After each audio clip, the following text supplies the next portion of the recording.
Bueno, muy buenos días. De verdad, me siento muy contenta de poder compartir con ustedes este momento, este espacio tan importante y valioso, porque también ahorita que me dan la posibilidad de presentarme desde el lugar que yo quisiera, yo me quiero presentar como una estudiante.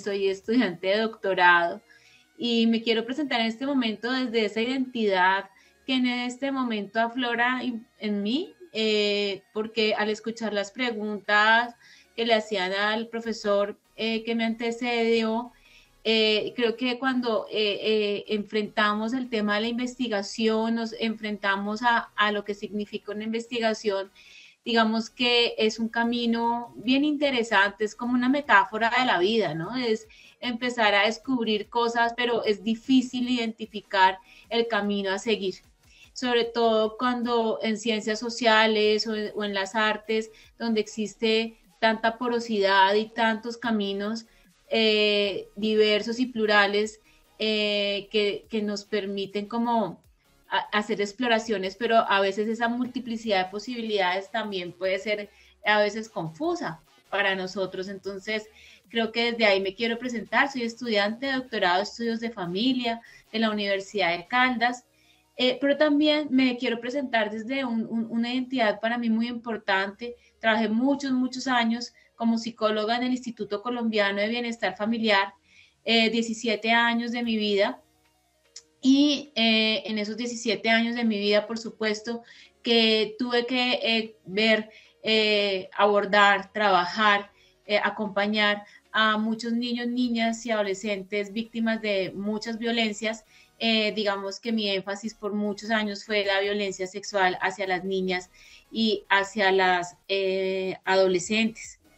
Pero resulta que es en ese camino de mi trasllegar en el ICBF, en el Instituto Colombiano de Bienestar Familiar, que empecé a ver cómo operaban ciertos mecanismos de ocultamiento que hacen que quienes investigamos, pero también quienes trabajamos el día a día con determinadas comunidades, invisibilicemos o silenciemos o no nos demos cuenta de las situaciones de otras personas, de otros grupos, de otros géneros, otras identidades. Pues claro, durante todos estos años trabajando con niñas víctimas de violencia sexual y niños y niñas maltratados, de alguna manera siempre orienté mi mirada hacia las niñas, hacia las adolescentes. Y en un momento determinado de mi trabajo en esta entidad, empecé a darme cuenta que algunos informes que tenía que elaborar para algunas instancias de corte nacional, institucional, como la Procuraduría, algunas, digamos, informes más bien estadísticos, indicadores de algunas formas de violencia. Me empecé a dar cuenta y empecé a visibilizar que los niños eran víctimas de muchas violencias, pero nosotros no lo percibíamos así. Tan es así que todas las políticas, todas las acciones de prevención, todas las acciones de atención tenían una fuerte directriz, una fuerte carga hacia las mujeres, lo cual es totalmente válido y totalmente importante.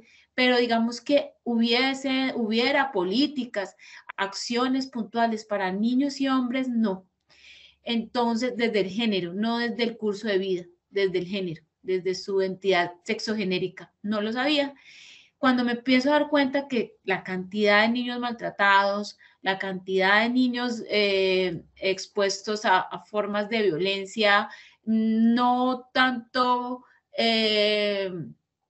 física, pero sí de negligencia, de situación de calle, de situación de abandono. Empecé a darme cuenta que había algo allí que estaba mal. Había algo allí en el discurso que hacía que no viéramos la otra cara de la moneda, o no la otra cara de la moneda, porque no creo que hombre y mujer sean antónimos, sino somos seres relacionales. Entonces, eso pasó hace muchos años, que me empiezo a dar cuenta de eso. Cuando llego a la instancia del doctorado, desde mi interés particular, digo, voy a trabajar, quiero estudiar eso que yo viví, experimenté y develé hace muchos años. Quiero entender qué pasa con los hombres, quiero entender qué pasa con los niños. Y ahí, a partir de ahí, digamos, empiezo mi tesis doctoral y en el marco de esa tesis doctoral hay la posibilidad de participar en una convocatoria de Investigarte del Ministerio de Ciencias. Y en esa convocatoria de Investigarte, nosotros ya desde el grupo de teatro y sociedad, teatro, cultura y sociedad y el grupo de investigación de género, sexualidades y reconocimiento en la Universidad de Caldas, decidimos apostar por hacer una hibridación, una interconexión entre las ciencias sociales y las artes, porque si bien es cierto, mi tesis doctoral es una tesis que se instala en el campo de las ciencias sociales desde una perspectiva interdisciplinar vinculada a una línea de género, nosotros consideramos que era válido y era posible hacer una investigación también desde las artes. Entonces, digamos que fue un reto pensar cómo hacemos un proceso de investigación-creación, siendo yo una persona, digamos, con una ignorancia en el tema, cuando ingreso pues a esta imbricación de cómo podemos comprender estas violencias que afectan a los niños y a los hombres a partir de la investigación, creación y a partir de la imbricación de estas dos miradas y abordajes de la vida, como son las artes y las ciencias sociales. Entonces, se presentó un proyecto a mí en ciencias que se llamó Ajax el hombre, visibilización de las violencias basadas en género experimentadas por hombres, por varones, y el objetivo de esta investigación-creación, además de poder, ahorita les voy a explicar cómo la investigación en ciencias sociales le tributa o le permite construir un proceso de investigación-creación a las artes escénicas y cómo nosotros desde las artes escénicas logramos que podamos investigar. Fue un trabajo, digámoslo, en circular, una mirada cibernética de cómo se articulaban estas dos, digamos, corrientes y posturas desde la investigación. El objetivo era entonces visibilizar las violencias de género experimentadas por hombres, por los varones desde una mirada interseccional a partir de la obra Ajax de Sófocles como territorio generador de sentidos. Eso fue lo que inicialmente se planteó y cómo fue que lo llevamos a hacer. Entonces, lo que hicimos al principio fue analizar la tragedia de Ajax de Sófocles, una tragedia en la cual Ajax se suicida por sentir vulnerada su virilidad. Y a partir de ahí hicimos unos laboratorios para comprender ese hecho a partir de la articulación de las violencias basadas en género, que generalmente, digamos, las asociamos con las mujeres y no con los hombres. Entonces nosotros quisimos deconstruir. Creo que en la investigación, como lo dice incluso Judith Butler, en el campo de la investigación hay que preguntarse, hay que deconstruir, hay que romper tendencias, romper discursos. Entonces, digamos, nos enfrentamos en eso. Y entonces, para eso hicimos 3 laboratorios. Esos laboratorios tendrían que ver con el análisis de la tragedia en clave masculinidad, con un laboratorio sobre los rostros y los cuerpos de la guerra y laboratorio de creación del texto dramatúrgico para la puesta en escena. Ahí como participé yo, participé trabajando y exponiendo todas las reflexiones, la formulación del problema de investigación desde la tesis doctoral y toda la revisión de antecedentes a partir de estos primeros momentos de la investigación en ciencias sociales, ¿no? Reconocer el problema, obviamente el problema parte de una perspectiva inductiva, de una experiencia mía de vida, de ver que estábamos con cantidad de niños víctimas de violencias, de maltratos, de abusos también que no estábamos reconociéndolos como víctimas de estos eventos y que era importante entender cuál es la experiencia de estos niños y estos adolescentes en el proceso de estas vulneraciones.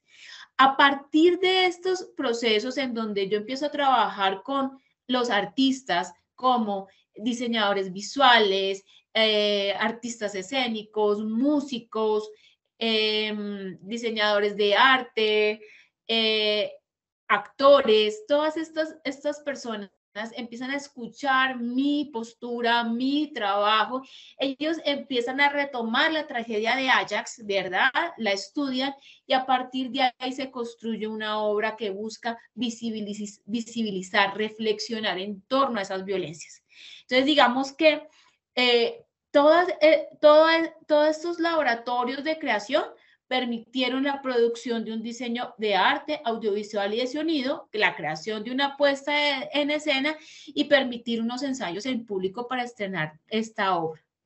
Este proyecto no solamente implicó la obra, sino la publicación de un artículo de investigación que permitió reflexionar sobre cómo fue que hicimos la obra, ¿verdad? Cómo fue este proceso de creación en esta imbricación de lenguajes de las ciencias sociales y la imbricación de lenguajes o de articulación de los lenguajes de las distintas expresiones de las artes. Entonces también escribimos un libro que da cuenta de esta situación, que se llama puntualmente el capítulo Algas o la virilidad vulnerable, pero hicimos un libro que recoge toda este proceso de creación y pues la obra que se llama Hombre Flor. Aquí pues les muestro que, por ejemplo, un poco de lo que yo trabajaba con los artistas que hacían parte de la obra es mostrar la evidencia estadística. Digamos que aquí era como trabajar desde una evidencia estadística, desde una realidad fáctica, por ejemplo, cómo los niños son maltratados en la primera infancia y en la infancia mucho más que las niñas, desde siempre es la tendencia. Aquí solamente estoy presentando cifras del 2012 al 2020, donde aquí podemos observar que de los 0 a los 4, de los 0 a los 9 años, los niños son más maltratados que las niñas. Y es un patrón histórico. Las niñas, ya las adolescentes, empiezan a ser mucho más maltratadas durante la adolescencia que los hombres, pero los hombres siempre son más maltratados que las niñas en la primera infancia. Esto es un hallazgo importante, pero lo que más me pareció interesante, y por eso hablamos de la visibilización y lo que buscaba la obra era visibilizar. Entonces miremos cómo articulamos unos datos estadísticos con una mirada un poco desde las ciencias sociales, desde la estadística, para la formulación de un problema, para que la obra permitiera visibilizar. Si ustedes pudieron ver cómo, bueno, pasé muy rápido la diapositiva, pero lo que yo quería expresar ahí es que además de que eso es una evidencia estadística, a partir de los datos de Forensis, de ICBF, la manera de referirse a eso en los distintos documentos es con la frase llama la atención. Eso es lo que yo hago en mi tesis doctoral, identificar desde el análisis del discurso cómo se invisibiliza.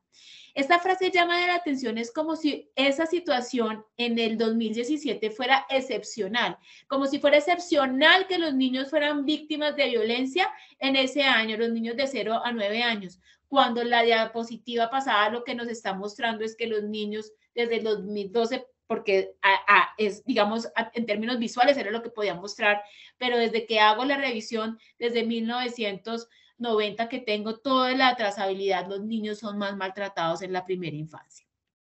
Después encuentro otras formas de violencia como el abandono, o sea, los niños abandonados por sus padres, encontramos que los niños también son más abandonados que las niñas en casi todas las edades, de 0 a 5, de 6 a 11 y de 12 a 17 años, los niños son más abandonados, ¿verdad? Y los niños son más abandonados porque siempre se ha pensado que los hombres son como el espacio público, ¿no? El hombre es de lo público, el niño es capaz de estar allá, de enfrentarse, o por los estereotipos de género que hay frente a la crianza y el comportamiento de los niños pequeños. Entonces encontramos que los niños son más abandonados. Estas estadísticas, yo a pesar de trabajar en el instituto, no las había identificado con claridad. Y por supuesto, pues digamos, la vida en calle. la situación de vida en calle, niños viviendo en la calle, muchísimos más niños que niñas en situación de vida en calle, y un poco esa división sexual del trabajo, la división, esa división del espacio público y el espacio privado, que tanto desde las perspectivas de nosotros las feministas criticamos, como las mujeres somos dispuestas a lo privado y los hombres a lo público, pues aquí también tiene una característica, digamos, compleja, ¿no? Porque estos niños seguramente desde esta perspectiva salen a la calle, están más tiempo en calle y allí encuentran mayores riesgos y su vida generalmente se ve en riesgo desde muchas perspectivas. Pero aquí hay algo interesante que me parece supremamente vital y es otra vez retomar los mecanismos de ocultamiento, porque lo que busca la obra, como les decía, el objetivo del proyecto era visibilizar. Aquí vemos las portadas del suicidio en Colombia de un documento que se llama Forensis, que cada año expide medicina legal. Y si vemos estas imágenes, yo voy a dejarlos un momento que las observemos, no sé si las ven muy bien, si no las ven tan bien, pero si las alcanzan a ver, tal vez podemos identificar rostros o siluetas que desde mi epistemología personal, se asocian a lo que culturalmente o construcción, desde la construcción social hemos establecido que pueden ser siluetas relacionadas con mujeres o, digámoslo así, femeninas. Estas portadas son las con las que inician todo el tema de suicidio en Colombia. Entonces, si tú vas a leer un documento del Forensis sobre el suicidio en Colombia, lo que primero te puedes encontrar en estos años, en el 2012, en el 2013, 14, 15 y 16, son estas siluetas. Y en estas siluetas, ya cuando uno sigue revisando el informe, se sorprende, o por lo menos yo me sorprendí cuando pensé que las que más se suicidaban eran las mujeres por pues por las siluetas que veía en las portadas, pero encuentro una desproporción significativa entre el número de hombres que se suicidan y las mujeres. Estas imágenes son discursos, las imágenes en sí solitas son discursos, nos están diciendo algo, entonces hay como una contradicción para mí entre lo que la imagen dice con lo que la cifra cuenta. Son dos narrativas distintas en mi caso. Entonces, por eso nosotros dijimos, tenemos que visibilizar. Por ejemplo, otras formas de invisibilizar o silenciar la situación de los hombres es a través de las palabras, ¿no? Entonces, por ejemplo, en los informes sobre violencia, homicidios en el mundo aparece cosas como la mayoría de las víctimas de homicidios son hombres, pero la palabra pero es una conjunción adversativa que le resta importancia o valor a la oración anterior. Las mujeres suelen ser más asesinadas por sus familiares y parejas íntimas. Las dos circunstancias son graves. Ninguna debería haber una y. La mayoría de los hombres son víctimas de homicidios, son hombres, y las mujeres suelen ser asesinadas por sus familiares y parejas íntimas. O sea, una y, un complemento más, no una conjunción adversativa. Entonces yo empecé a hacer todas este análisis como tan minucioso, pero dije, bueno, ¿qué es lo que nosotros queremos? La visibilización. Y entonces me voy a saltar esto aquí, la visibilización, y nosotros hicimos entonces la obra Hombre Flor para visibilizar esa circunstancia de los hombres. Voy a pasarles aquí un momentico, yo no sé si ustedes la pueden escuchar. Vamos a ver si. Ok.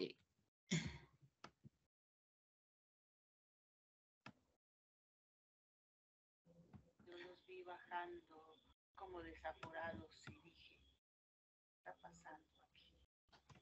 Esa la llevaban bañada.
Bueno, estas no son algunas imágenes de la obra, ¿verdad? Pero digamos que cuando yo incluso veo cómo le exponía yo a todo el equipo que ustedes ven de Andrómeda 3.0, aquí pues quise pasar los créditos de todos estos artistas, estas cifras, así como yo se las presentaba, estas imágenes, no tan rápido como lo estoy haciendo, pues por el tema del tiempo, ellos logran a través de este discurso, de mi discurso, del discurso que yo genero, reflexivamente lo digo a mí, porque puede ser que las personas tengan otras maneras de interpretar la situación. Yo le di esta interpretación y esta interpretación fue la que me lleva a mí a esta reflexión. Ellos construyen esta obra Hombre Flor que permite visibilizar y en esas visibilizaciones y en las presentaciones encontré, voy a robarme 2 minuticos, ciertas, digamos, cuando la gente ve, aquí les voy a mostrar qué es lo que dice un poco el público, y eso que dice el público, como les decía al principio, entonces la obra se construye a partir de una problematización, ¿sí? De una perspectiva, de una invisibilización, de unos discursos y unos mecanismos que invisibilizan, minimizan, silencian la experiencia que tienen los hombres frente a las violencias. Eso lleva a la producción de esta obra, a la conformación de esta obra a partir de un ejercicio reflexivo y metodológico de investigación en las artes, la investigación creación, pero resulta que después de que la obra se presenta, lo que me ha permitido a mí recoger datos para el análisis es lo que los participantes y las participantes han podido o han expresado como público en los foros que hacemos al final de la obra. Entonces aquí tenemos algunos. Feliz como de estar hoy acá. Simplemente una escena que me marcó y creo que fue cuando el hombre en esa lucha constante se castra de alguna manera y castra ese símbolo de lo masculino, ¿cierto? Esa lucha de no puedo seguir más con esto. Creo que esa imagen me capturó completamente. Y creo que la tarea efectivamente en ese escenario tan femenino es seguir reconociendo la vulnerabilidad también de los hombres, ¿cierto? De los otros ahí, porque sí hay, digamos que una gran relevancia por lo femenino, por la reivindicación de lo femenino, los derechos de las mujeres, y sí hay que, en medio de todo lo que hablamos de la equidad, es reconocernos a todos como seres humanos vulnerables en cualquier escenario social. Entonces, felicitaciones y muchísimas gracias. Feliz. Quiero ponerles esta última. Esta obra me hizo sentir, aflorar unos sentimientos del pasado, increíble. Yo crecí sin papá, bueno, él murió siendo yo casi un bebé. Entonces, mientras miraba la obra y analizaba, yo veía lo que el actor principal decía, sí, madre. Y empezó a venir a mi mente todo lo que mi mamá me enseñaba, y me enseñó a ser un varón, ¿sí? Hermano, no llore, párese que usted es un berraco. Y así crecí, siendo un niño fuerte, un adolescente fuerte, ¿sí? Y ahora tengo hijos. Entonces es increíble cómo, en cierto modo, uno va transmitiendo eso. Pero bueno, aquí está la vulnerabilidad del hombre, ¿cierto? Entonces ver a mi hijo llorar y yo en esa dicotomía, no llore, hermano, que usted es un hombre, pero al mismo tiempo, papi, pero es que yo tengo miedo. Me siento solo. Y ahí afloran cosas adentro, como padre, y tranquilo, no te preocupes. Eso me llevó a analizar esta obra. Es increíble.